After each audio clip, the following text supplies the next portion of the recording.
Stitch number 29 on the Pfaff Ambition 1.0 sewing machine is the button sew-on stitch.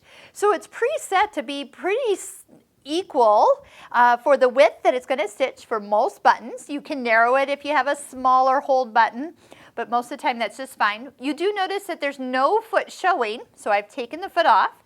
And the feed dogs do need to be lowered. So find the little part that you lower in the back, slide the accessory box off, take your hand back here and push the lever to the right, and that will lower the feed dogs. Don't forget to bring them back up when we're done though.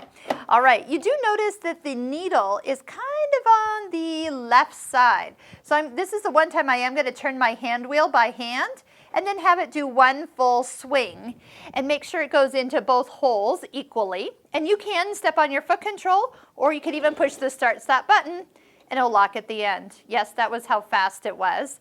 Now, if you do have where you're sewing something that requires this to button onto to another piece of fabric, go ahead and position the multi-purpose tool underneath it, then stitch, and you'll create that little shank of thread needed. Right now, this is for more of if you're stitching buttons on for a decorative use, and you need to have them right next to the fabric, then you don't use the multi-purpose tool. But if you needed a small shank or a larger shank of thread, you have two choices depending on what side you use.